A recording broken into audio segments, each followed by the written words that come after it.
Hi, besties. Welcome back to West End Best Friend. And today we're chatting to a very special guest about to head on tour around the UK with the cast of & Juliet playing Romeo. It's Jack Danson. Welcome to West End Best Friend, Jack. Thank you. Thank you for having me. Yeah, and you've said, we kind of, before we started the official interview, you said that your whole cast are kind of in rehearsals at the moment, but you're kind of able to take a little bit of a rest, aren't you?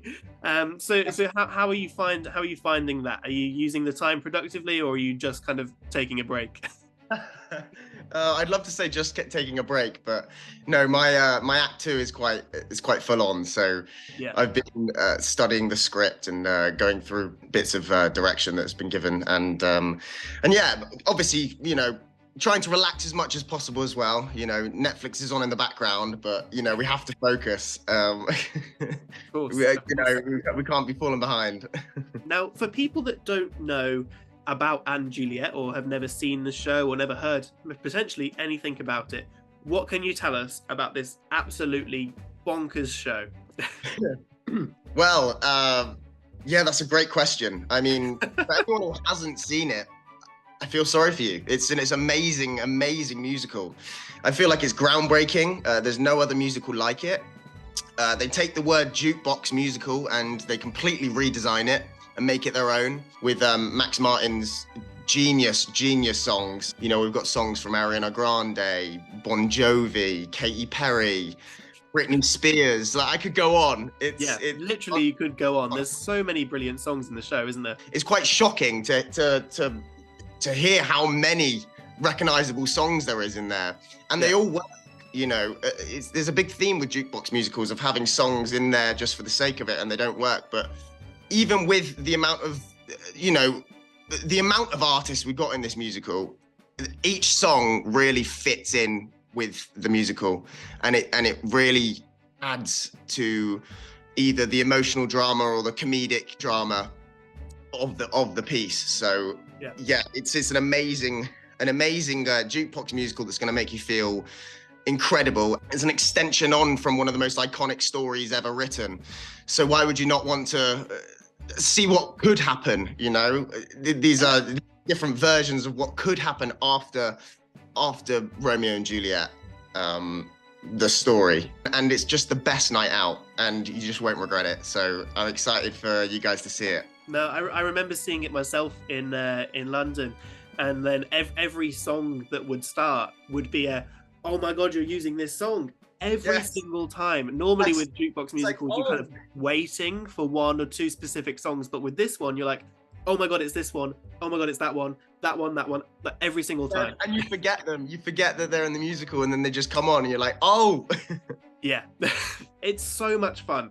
And I think in terms of plot line and stuff, maybe we should keep that under wraps, because the surprises are so many. It's best if people who have never seen it before, they go in blind, maybe. Yeah, just go with the basis of it's around the story of Romeo and Juliet, but it's not. Yeah, definitely. Yeah, it's not. So have a look. But you will have fun.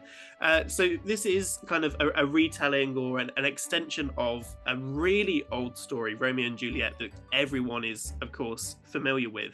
And I wanted to talk to you about kind of why it's important that we do find kind of new ways of telling this story. Like, this way of telling the story of Romeo and Juliet would never have seen the light of day back in Shakespeare's time. So why do you think it's so important that we do find these new ways of telling the older stories? I think people are a bit more curious now. We can expand stories like that, and without being disrespectful to the original story, we're showing different alternatives of what could happen. Yeah. And I think that's perfectly fine, and I think it really works well. And I think a lot of people are intrigued to see what could happen. In one of the most iconic romantic stories of all time, we now have the rights to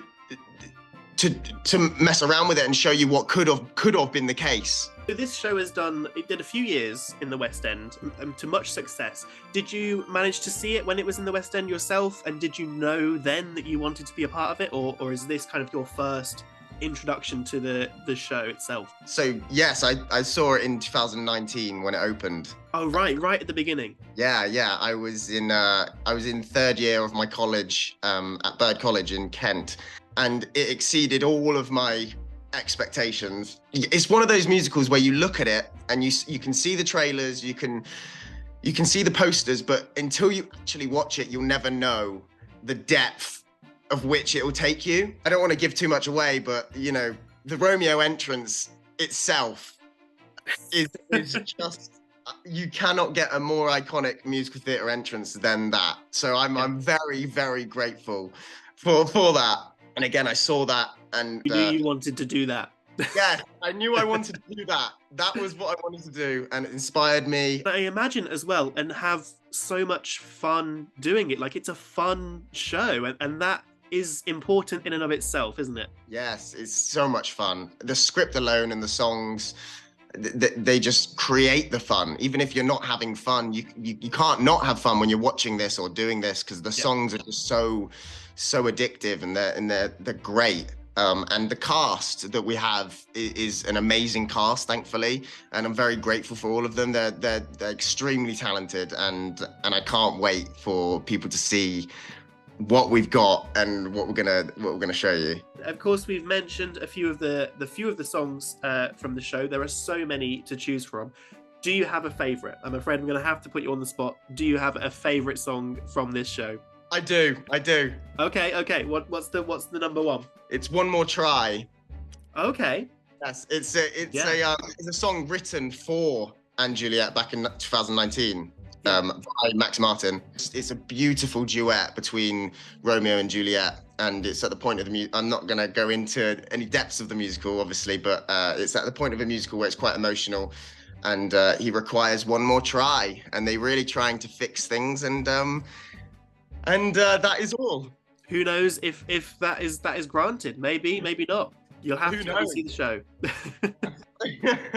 For people again that are maybe kind of, they're looking at tickets in their basket. Like, they've got tickets in the center of the stalls. They're looking. They're thinking, maybe do I not? What is going to tip people over the edge? Why are going to people see Anne Juliet? I mean, there's a lot of unknown aspects to this musical. You know, we hide a lot of things for your own benefit. For once you watch it, you know, it's you won't want to know what happens in the musical, otherwise it won't be as exciting when you come and watch. I think you should just take the risk, and again, you know, it's one of the most iconic love stories in the world, so take a chance. And you've seen the amount of incredible songs from Max Martin in there. It's just such a fun night of a concert with an amazing love story that also is quite comedic at the same time, that has amazing set, amazing costumes, and an amazing cast. And it's just going to be one of the best nights of your year. So book your tickets. I think, people listening and watching this interview, you've just got to trust us, basically. You just have to trust us that you're going to have one of the best nights of your life. It's everything, really. You want everything you want. To put it simply, everything. If you want to watch anything, it will be this. It's got everything. Well, I think we've really managed to sell this show. If you want to book tickets, make sure you head to the West End Best Friend website. They're available there, all the locations. Make sure you check it out because it's coming to a city near you. Thank you very much, Jack. It's been great to chat to you. No, thank you.